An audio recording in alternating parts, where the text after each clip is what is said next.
Halo semua, bagaimana kabar kalian? Langsung saja kita lanjutkan video alur cerita manhwa yang berjudul Tales Demon and God.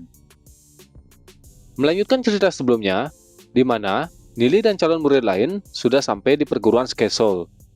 Sebelum menentukan di mana mereka akan ditempatkan, mereka harus menguji akar spiritual terlebih dahulu. Hualing naik ke tempat pengujian, kemudian menyapa penegak hukum Gu. Hualing mengatakan kalau dia membawa murid baru dari alam langit kecil untuk ikut ujian akar spiritual. Kemudian meminta penegak hukum Gu untuk membantunya sambil memberikan sesuatu. Penegak hukum Gu menyetujuinya.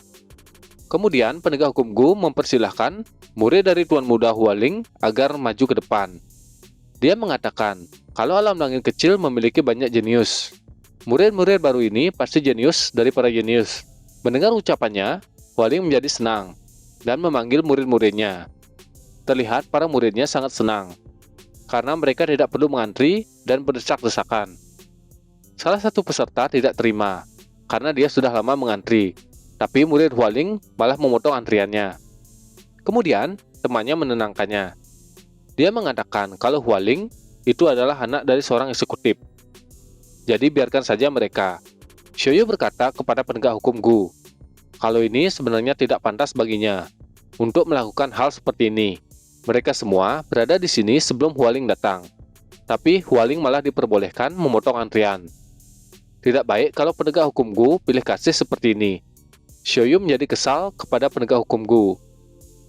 Penegak hukum Gu mencoba membuat alasan kalau Hualing memang baru memberikan pendaftaran muridnya. Tapi sebelum itu, mereka sudah memiliki janji. Akan tetapi Hualing datang terlambat 5 menit. Kurasa hal itu tidak salah.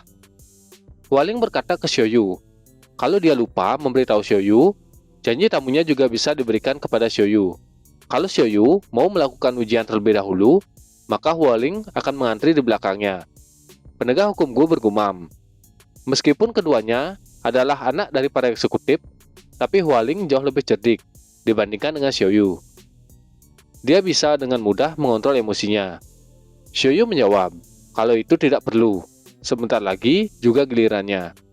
Karena seperti itu, Hualing meminta penegak hukum Gu agar mengatur ujian murid-murid dari Hualing dan Xiaoyu.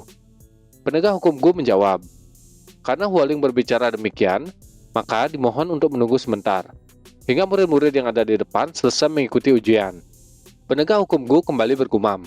Dia mendengar ayah Xiaoyu dan Hualing memiliki hubungan baik. Sepertinya mereka berdua bersaing. Tapi itu bukan urusannya. Hualing pun kembali menunggu gilirannya dan tidak memotong antrian. Hualing berkata kepada Xiaoyu, dia merasa penasaran dengan tingkat akar spiritual para jenius dari dunia kecil. Karena Xiaoyu saja memiliki akar spiritual langit tingkat 7. Karena Nili dan yang lainnya adalah murid dari dunia yang sama, Hualing yakin mereka juga tidak terlalu buruk. Mendengar hal itu, Hualing menjadi risih. Seseorang mendapat hasil spiritual langit tingkat 3. Dia adalah salah satu bawahan dari Tuan Muda. Dengan hasil seperti itu, maka dia ditempatkan di distrik barat. Lalu Piao menanyakan, bagaimana dia tahu kalau di distrik mana dia akan ditempatkan. Xiaoyu menjelaskan, perguruan Skesol di distrik utara adalah distrik terlemah. Tapi di distrik utara bukanlah distrik yang bisa dimasuki dengan sembarangan. Mereka yang memiliki akar spiritual tingkat 5 ke bawah akan dipulangkan ke kampung halaman mereka.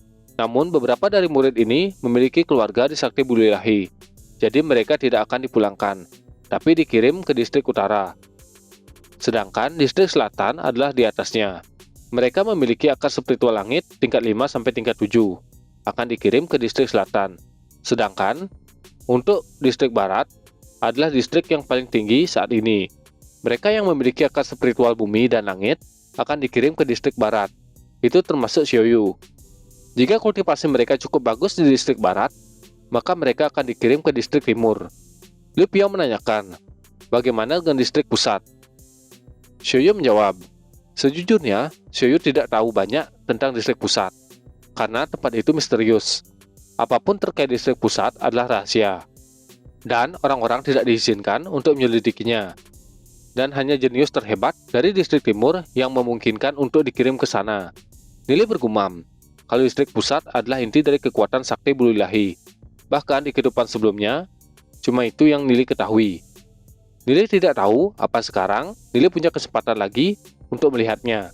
Penegak hukum Gu meminta maaf karena membuat Hualing menunggu lama.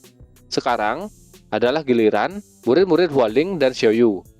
Hualing mengatakan kalau dia akan menyerahkan murid-muridnya kepada penegak hukum Gu untuk diuji. Dan dia dan Xiaoyu akan menjadi pengamat saja. Murid dari Hualing dipersilahkan maju ke depan. Penguji menyuruh murid tersebut meletakkan tangannya di atas bola kristal. Kemudian perlahan memasukkan kekuatan jiwanya. Terlihat akar spiritualnya mulai terbentuk. Murid tersebut mendapatkan akar spiritual bumi tingkat 6 dan masuk ke distrik barat. Melihat hasil muridnya, Hualing merasa senang. Kemudian murid selanjutnya mendapatkan hasil akar spiritual bumi tingkat 3. Selanjutnya, akar spiritual bumi tingkat 7. Para peserta lain kelihatan terkejut melihat hasil tersebut. Mereka tidak menyangka orang-orang dari alam langit kecil semuanya berbakat. Padahal, 90% dari orang-orang yang diuji cuma sampai akar spiritual manusia. Tapi mereka bertiga dari alam langit kecil semuanya punya akar spiritual bumi. Belum lagi, ada yang mencapai tingkat 7. Melihat hasil itu, Xiaoyu menjadi jengkel. Penegak hukum Gu melihat list peserta dan memanggil salah satu dari kelompok Nili, yaitu Guan Yu. Sekarang adalah gilirannya maju. Guan Yu pun menaruh tangannya di atas bola kristal. Xiaoyu, Nili, dan Lu Piao mengamati hasil dari temannya itu.